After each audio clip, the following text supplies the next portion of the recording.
Indonesia sendiri belum memberikan hak kita sebagai perempuan. Maksudnya begini.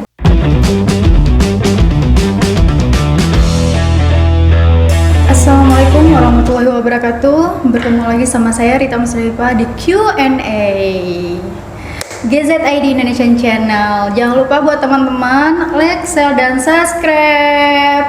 Hari ini saya kedatangan tamu. Teman-teman pasti penasaran kan siapa Ayunda ini? Ayunda cantik dan aktivis perempuan. Nah, langsung saja, apa kabar Ayunda Novi? Alhamdulillah baik. Alhamdulillah. Bagaimana keadaannya sekarang ini untuk keadaan komisariat sendiri lah?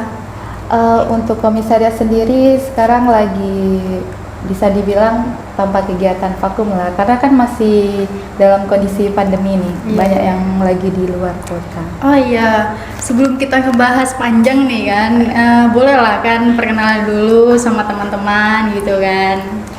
Oke, baik, terima kasih Rita dari Q&A Gazeta.id ya. Baik, sebelumnya terima kasih. Perkenalkan, nama saya Novi Febrianti, saya dari UIN Suskaria jurusan akuntansi. Nah, selama di Pekanbaru ini saya bergulir dalam organisasi Himpunan Mahasiswa Islam atau HMI. Nah, selama di HMI dulu saya berada di, atau sekarang ya, berada di komisariat Fekonsos UIN Suskaria, pernah menjadi sekretaris Kohati atau Sekum Kohati, kemudian pernah di BPL, Badan Pengelola Latihan Himpunan Mahasiswa Islam. Sekarang insya Allah diamanahkan di Ketua Bidang Ekonomi Kreatif Himpunan Mahasiswa Islam Cabang Pekanbaru. Ya, luar biasa banget aktivis perempuan ini ya guys. Nah, kali ini kita ngebahas tentang perempuan ya kak. Nah, iya. Bagaimana pandangan kakak tentang perempuan sekarang? Maksudnya tentang perempuan milenial sekarang itu kak?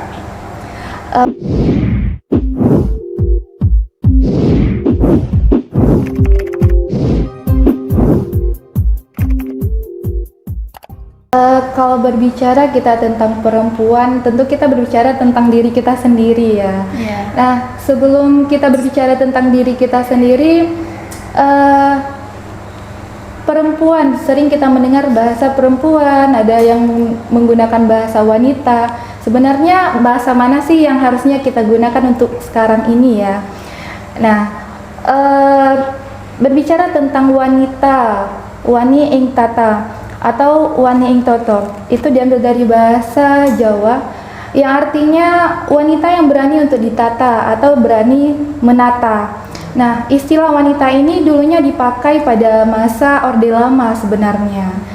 Orde Lama sampai perubahan itu terjadi rentan waktu Orde Baru dengan reformasi. Nah, pada reformasi ini terjadi perubahan ke perempuan, ke istilah perempuan. Kenapa perubahan itu terjadi? Karena istilah perempuan lebih dianggap lebih mempertimbangkan keberadaan kita sebagai perempuan, karena per, empu, dan an. Per itu diambil dari per itu artinya kan makhluk, empu itu artinya yang mulia atau mulia, sedangkan an itu diambil dari bahasa Tuhan. Jadi makhluk mulia yang berkuasa, dibahasakan seperti itu. Tidak dipakai lagi, maksudnya tidak lebih spesifik penggunaan bahasa perempuan ketimbang wanita. Walaupun wanita itu adalah istilah penghormatan sebenarnya terhadap perempuan di zaman Orde Lama dulu, di awal-awal Indonesia merdeka, namun tidak selaras dengan perkembangan perempuan pada sekarang ini. Karena perempuan pada sekarang ini ditambah lagi bagaimana upaya Kartini dalam memajukan dan mengupayakan agar perempuan itu dapat mengenyam pendidikan, terhempas dari kebodohan, kemudian mendapatkan keadilan, kesetaraan gender terhadap sesama kaum maupun keberadaannya di antara golongan laki dalam mengenyam pendidikan dan sebagainya. Nah, maka itu sekarang ini lebih kita menggunakan bahasa perempuan. Maka kalau ditanya lagi apa perbedaan antara perempuan dan wanita, maka letak perbedaannya itu adalah umurnya, bukan umur kita yang dari kecil hingga dewasa, namun umur dari perkembangan zaman dari Orde Lama ke sekarang 2020 itu dianggap sebagai umur yang masih muda. Makanya istilah perempuan itu digunakan untuk yang muda dan bahasa wanita itu yang tua, maksudnya yang lama, seperti itu. Nah, berbicara tentang perempuan di era milenial, berarti di masa sekarang ini, kebanyakan dari kita perempuan banyak yang tidak sadar betapa pentingnya kita sebagai perempuan, dan kita harusnya memahami apa peran dan fungsi kita sebagai perempuan. Kita sebagai perempuan tidak hanya diperuntukkan, dilahirkan untuk berada di area-area domestik. Namun dengan fasilitas kita mengenyam pendidikan, fasilitas kita berbaur dengan masyarakat, kemudian lingkungan sosial, itu harusnya memberikan kita semangat yang lebih untuk bagaimana perempuan-perempuan ini saling mengokohkan, saling menguatkan, agar posisinya untuk di wilayah-wilayah publik bukan hanya domestik, dapur, sumur, dan kasur, tetapi di era publik perempuan pun harusnya diperhitungkan. Contoh sekarang ini Indonesia mengatakan kesetaraan gender itu sudah mendapat pengakuan bahkan di dunia. Nah, kabar terakhir pada tahun 2016 itu hasil laporan dari konsultan Amerika Serikat itu mengatakan bahwa Indonesia mendapatkan posisi ke-6 di dunia dalam posisi jumlah perempuan terbanyak sebagai manajer senior. Nah, kemudian ada juga data yang mengatakan yaitu laporan dari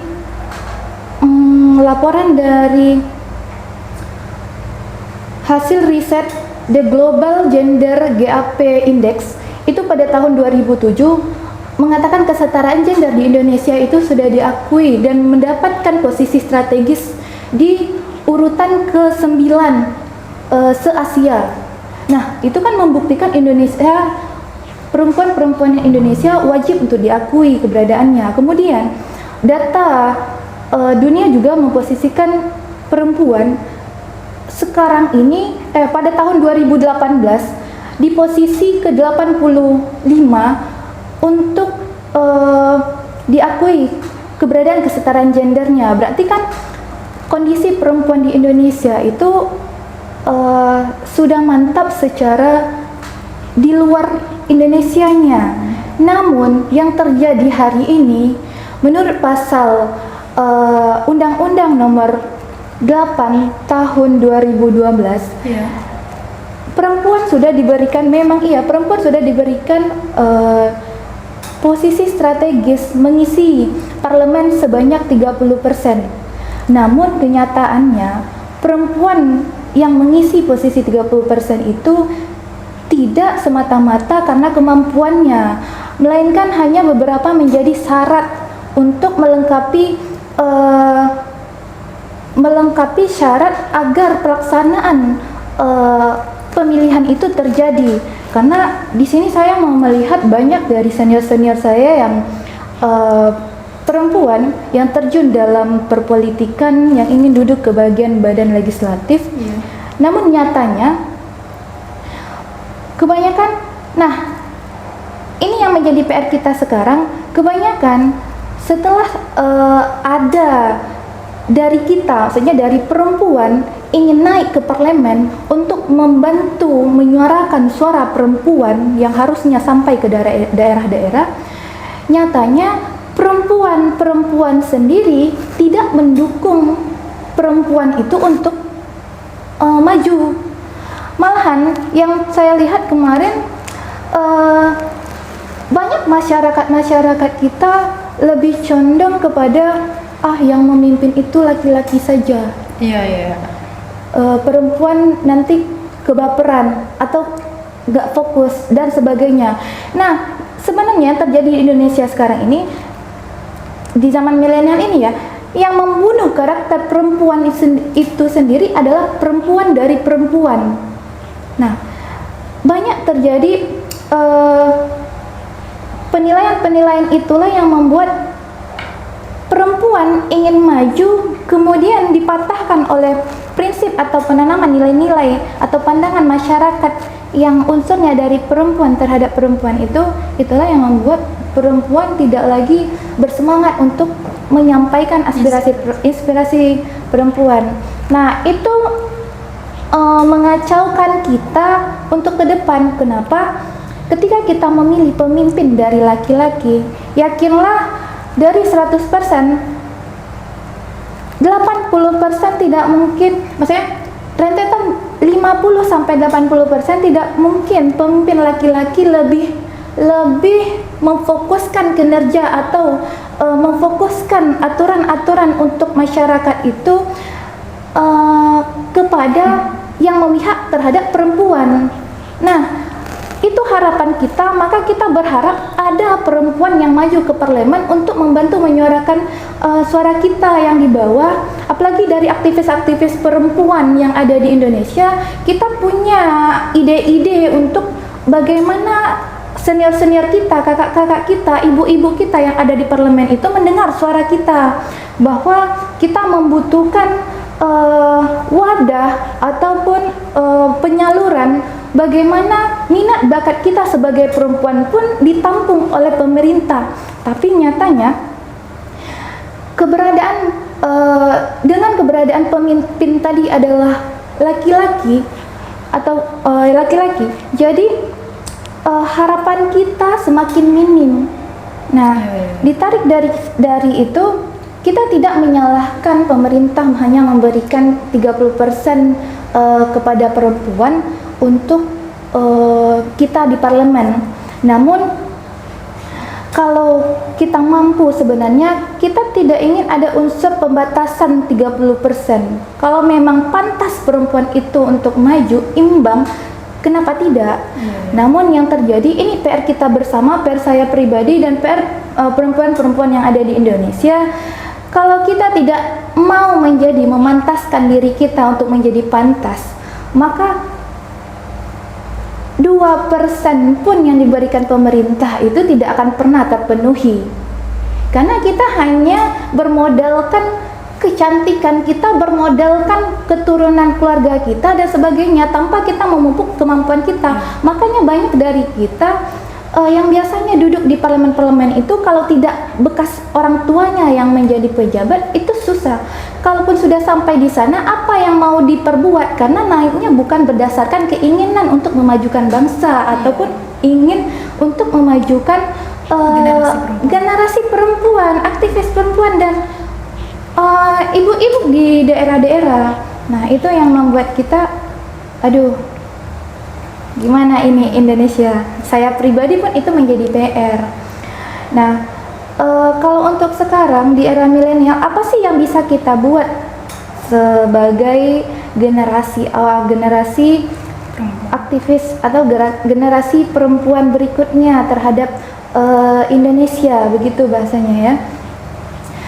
Kalau apa yang kita buat, sebenarnya dari hal-hal terkecil itu mampu merubah.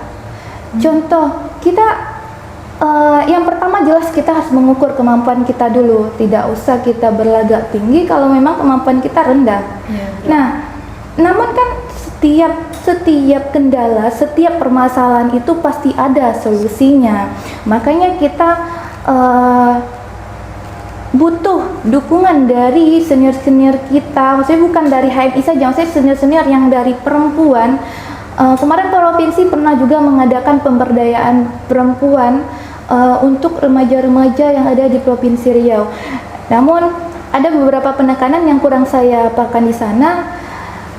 Kalau kita berbicara tentang ini loh pemberdayaan perempuan, saya ingin pematerinya itu langsung perempuan. Kenapa? Karena itu akan menjadi motivasi dan pemantik semangat kita sebagai generasi muda. Maksudnya yang pemateri yang didatangkan itu akan menjadi role model kita. Namun ketika itu adalah acara untuk perempuan yang mengisi adalah laki-laki, kita masih saja mengagungkan laki-laki. Bukan menyalahi kodrat. Kalau kita berbicara kodrat, kalau kita berbicara tentang keislaman, ada batas-batasan yang memang kita di bawah laki-laki, maksudnya begitu. Cuman kalau untuk di ranah selain gender, selain kodrat tadi, kalau kami membahasakannya itu kodrat itu seks. Ada dia bahasanya seks, gender, dan feminis. Nah, kalau berbicara dengan seks, itulah perbedaan antara laki-laki sesuai kodratnya. Kalau perempuan ibu-ibu bisa dia melahirkan dan sebagainya, laki-laki dan laki-laki memiliki bentuk organ tubuh yang berbeda, itu kami bahasakan dengan seks. Nah, ketika kita berdiskusi dengan laki-laki di luar sana, kita duduk semeja, selalu yang dibahas tentang kita menyuarakan kesetaraan gender, keadilan, bahwa jam kerja perempuan yang 8 jam itu tolong digaji sama rata dengan laki-laki yang bekerja 8 jam juga dalam sehari. Itu yang kita perdebatkan. Namun dibalikkan oleh mereka waktu itu, bahwa perempuan ini kan harusnya kerjanya di rumah, ngapain kalian kerja di luar menghabiskan waktu 8 jam. Nah, hal-hal seperti itu yang kayak, aduh, itu kan bukan sebuah pilihan. Wah, kata Mbak Najwa Shihab dulu kemarin itu ya, antara menjadi ibu rumah tangga dan karir itu bukan sebuah pilihan. Ya, maksudnya saya mau menjadi ibu rumah tangga, berada di area domestik atau area publik itu ya bukan pilihan yang harus dipertanyakan ke saya, tetapi saya yang harus mempertanyakan kemampuan saya terhadap diri saya sendiri. Berarti kemampuan kita ya? Iya, kita menguji kemampuan kita. Wah, kalau saya di rumah nanti, saya bakalan mengerjakan pekerjaan rumah. Kemudian, kalau saya nanti keluar, saya bakalan ini. Nah, ketika perempuan mampu mengatur jadwalnya, mampu mengatur waktunya, maka tidak ada hak untuk laki-laki mengekang aktivitas kami. Nah, kemudian saya nyatakan Indonesia hari ini mendukung sekali tentang kesetaraan gender. Banyak saya baca di berita-berita bahwa Indonesia selalu mempromosikan ketika tanggal 8 hari perempuan itu, banyak media-media yang memberitakan bahwa wah, Indonesia sudah menyetujui, menyepakati hari-hari kesetaraan gender. Namun nyatanya dalam penyikapan masyarakat itu belum. Indonesia sendiri belum memberikan hak kita sebagai perempuan. Maksudnya begini, walaupun di Indonesia mengatakan kesetaraan gender itu ada, tetapi dibebaskan dan sebagainya, tetapi seperti ruang hampa. Karena apa? Ketika kita turun lagi ke daerah-daerah, maka hukum adat itu menghukum kita dengan hukuman gendernya masing-masing. Maksudnya begini, lain daerah itu lain aturannya. Nah, kebanyakan daerah menghukum aktivitas perempuan untuk berada di luar rumah. Jadi itu yang kayak, aduh, ini tugas sekali ya kan, Kak? Sangat disayangkan. Inilah tugas kita para milenial yang katanya adalah generasi-generasi unggul. Inilah, saya rasa ini tugas kita. Jadi kalau untuk menjawab bagaimana dan bagaimananya, saya merasa cukup kita menjadi diri kita sendiri, berikan apa yang bisa kita berikan. Kalau senior saya bilang dulu di fakultas, ada namanya Kakanda Muammar, tidak perlu terlalu hebat, yang penting selalu bergerak sampai orang lain melihat gerakanmu, gitu katanya. Saya selalu mengingat kata-kata beliau. Nah, saya rasa ketika kita bergerak, apapun bisa kita kerjakan. Namun kalau kita hanya diam, main gadget, terus komen-komen, jadi netizen gitu ya, rebahan ya kan, Kak? Main TikTok TikTok. Aduh, jangan berharap deh Indonesia bakalan menghargai perempuan. Jangan berharap orang makin menghargai perempuan kalau kerja kita kan joget-joget dan sebagainya. Jadi itu Kak poin penting lah untuk kakak gitu kan, untuk perempuan, untuk saya sendiri bagaimana tuh Kak? Poin penting perempuan tuh harus kayak mana gitu, memberi sebuah karya untuk negara kita yang sekarang berdampak ini kan Kak? Iya, berdampak pandemi. Kalau poin penting, kalau menurut saya selalu memakai kata-kata begini. Pantaskan sesuatu yang pantas untuk dipantaskan. Nah, itu prinsip saya. Mungkin motivasi juga untuk yang lain karena begini. Ketika ada pilihan, ketika kita yang memilih sesuatu, maka pilihlah sesuatu yang betul-betul pantas. Jangan memilih atas dasar kedekatan dan sebagainya. Kalau memang pantas ya pantaskan, kalau memang tidak ya tidak. Nah, kalau kita menilai orang berdasarkan hal seperti itu, maka sebelum itu terjadi kita tarik dalam diri kita. Bagaimana kita ingin dipantaskan orang lain kalau kita sendiri tidak mampu memantaskan diri kita sendiri? Berarti kan kita harus memupuk diri kita sendiri. Jangan beri celah untuk orang lain menjudge kita sebagai kita tidak baik. Maka belajar dan belajar. Jadi intinya tuh Kak, kita sebagai perempuan harus tegas ya Kak, tegas dalam kelembutan gitu kan Kak, intinya. Iya, tegas dalam kelembutan. Iya, pokoknya harus tegas, harus punya prinsip yang jelas. Kalau memang pantas, kita pantaskan. Kalau tidak ya jangan menye-menye lagi. Itu bahasa apalagi kita paksakan kan Kak, kan nggak bagus jadinya. Betul. Gitu.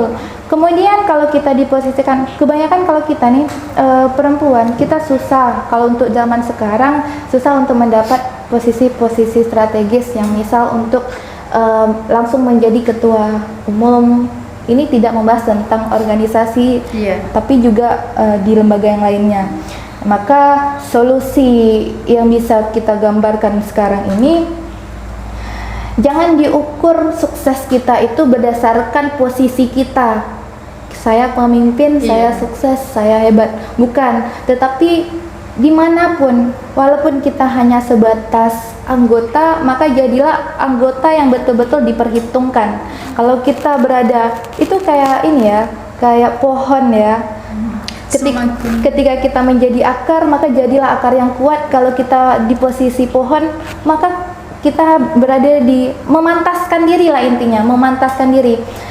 Kalau bisa, jadilah seseorang yang hilangnya dicari. Iya, jadilah seseorang yang bermanfaat untuk orang lain. Iya, dan bermanfaat untuk orang lain, yang hilangnya dicari. Luar biasa, seorang aktivis perempuan yang berbicara pada hari ini. Jadi itu Kak, motivasi untuk kakak sendiri lah, untuk semua teman-teman kita di luar sana, perempuan gitu kan Kak. Bagaimana tuh Kak, motivasi kakak? Kalau motivasi saya ya sebenarnya itu tadi udah cukup ini ya. Kalau saya memang saya cukup menjadikan diri saya pantas. Terserah orang di luar sana mengatakan apa tentang saya, yang penting buktikan saja. Kalau mulut tidak mampu menjelaskan tentang kita, ya biarkan gerakan kita yang menjelaskannya. Luar biasa. Jadi perempuan memang ya Kak, peran perempuan tuh bukan hanya di kasur, sumur, dan dapur. Iya, kalau kita bilang itu area domestik. Nah, domestik. Iya, kita harus berada di area publik. Makanya jangan hanya perempuan jangan hanya menjadi objek ya, tapi harus menjadi subjek. Nah, kalau untuk milenial sekarang mungkin pesannya jangan hanya menunggu untuk dipilih, tapi datangkan orang-orang itu kemudian dipilih. Wah, luar biasa.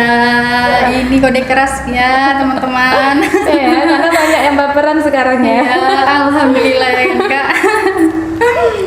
Nah, mungkin sampai di sini dulu buat teman-teman di luar sana ya kan Kak. Makasih ya Kak ya udah ngisi acara ini. Iya, terima kasih juga. Sampai kembali lagi di saya Rita Musdalifah di Q&A GZID Nation Channel. Jangan lupa like, share, dan subscribe channel kami. Terima kasih. Assalamualaikum warahmatullahi wabarakatuh.